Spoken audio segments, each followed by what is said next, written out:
Call the Honourable the Treasurer. Thank you, Madam Speaker. Today the government has released the 2015 Intergenerational Report. The Intergenerational Report is the social compact between the generations: children, grandchildren, parents, grandparents and each other. It projects what the Australian population, economy and budget could look like in 40 years, and it shows that Australia's best years are ahead of us. It provides us with information we need to prepare for the future and ensures we are well placed to address the demographic changes that Australia faces. It helps us identify where the future opportunities will be. Madam Speaker, Australians have always looked forward. We are a generous, compassionate people and always willing to take on full responsibility for the future of our families and our communities. Australia has witnessed amazing change over the last 40 years, and we will witness a transformation based on ideas and opportunities over the next 40 years. Average incomes have doubled in real terms over the last 40 years, and this increased wealth has been broadly shared across the community. Today, Australians produce twice as much in goods and services for every hour they work compared with 40 years ago. Australians are living longer, and we have one of the longest life expectancies in the world. Currently, Australia ranks equal first for life expectancy with Iceland in terms of male life. Australian women have the 5th longest life expectancy after Japan, Spain, France and Italy. In 1975, there were just 122 Australian centenarians. Today there are 4,000, and in 40 years' time there will be 40,000 people aged over 100. It should be celebrated that Australians are living longer and in better health. We are on the verge of an ageing population boom, not an ageing bust. This boom will bring many opportunities for Australians that we would never have considered before, and we need to start positioning ourselves now. The future is what we make it today. This government is preparing and planning for the years ahead. As I said, the Australian population, like so many around the world, is enjoying a longer life. A boy born today will on average live to over 91 years of age, and slightly longer to 93 if you're a girl. A child born mid-century is likely to live close to 100. Indeed, as the front page of Time magazine highlighted last month, a child born today could live beyond 140 years of age. Positive actions have increased life expectancies of Australians. From the 1970s, we saw life expectancies increase because we introduced seatbelt laws and laws about drink driving. We developed treatments for heart disease and reduced the prevalence of smoking. Our longer lives and demographic shifts mean there will be fewer people of traditional working age as a proportion of the population. For every person aged 65 and over, there are currently around 4 people aged between 15 and 64. In 40 years' time, that number will halve. Yes, our population will grow over the next 40 years. Migration will continue to play a very important role in that equation. But the IGR projects that population growth could be slightly lower in the next 40 years. So what does that mean for Australia? Well, the change in demographic structure will have important implications for the tax base and how future generations will fund the services the community needs and expects. It also has important implications for the expected growth in the economy and therefore our household incomes. So let me explain. We can think about our economy's growth being driven by 3 main factors, the 3 Ps as they're known: the growth in population, the participation in the labour force and the productivity of workers. Population growth is unlikely to contribute to economic growth as much over the next 40 years as it has been in previous days. The focus then turns to workforce participation and productivity. Australia's future growth and prosperity relies on having a sufficient workforce to fill the jobs of tomorrow. We see in the Intergenerational Report that the workforce participation rate will fall by around 2 percentage points from nearly 65% today, just over 62% mid-century. That said, there are clear opportunities to increase workforce participation by supporting Australians to get and keep jobs. These opportunities include continuing to support increased workforce participation by women, by youth, people with a disability, and by embracing the potential of older Australians. The workforce participation rate of people 65 years and over is expected to increase from 13% today to 17.3% mid-century. This is our new grey army. The participation of older workers represents a significant opportunity over coming years to benefit from the wisdom and experience of older Australians. But there is more we can do to embrace this. If more Australians want to work beyond 65, they should have every opportunity to do so, but it is their choice.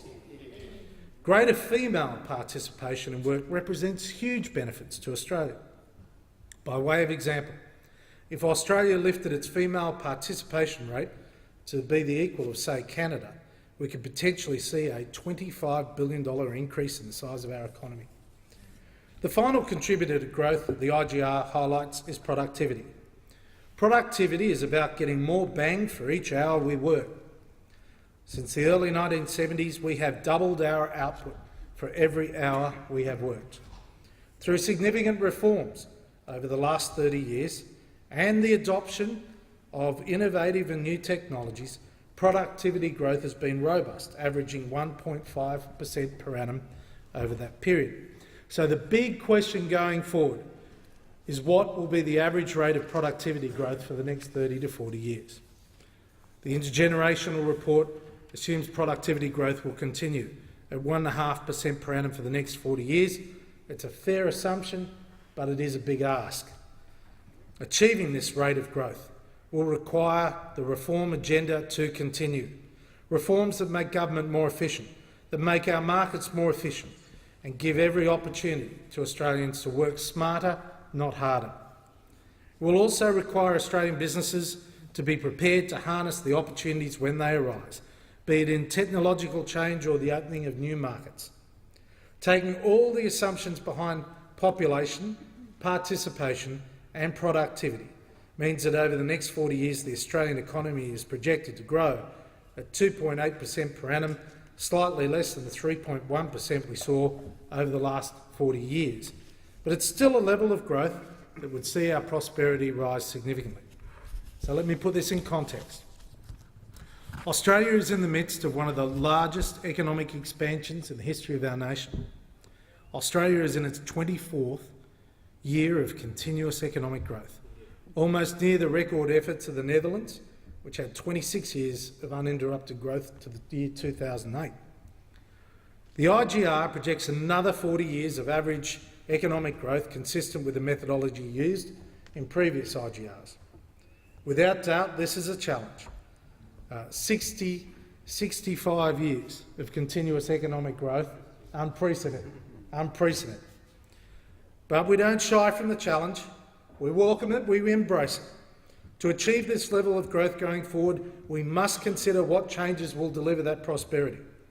The Intergenerational report is a tool to start the conversation. It is an information kit that will equip everybody to have a dialogue based on facts. This government is focused on working with the Australian people to build a stronger Australia. This government will continue to invest in the key drivers of economic growth. That is why we recognise the importance of small business and how they employ a significant workforce. This government recognises the importance of families and the opportunities for women to return to work.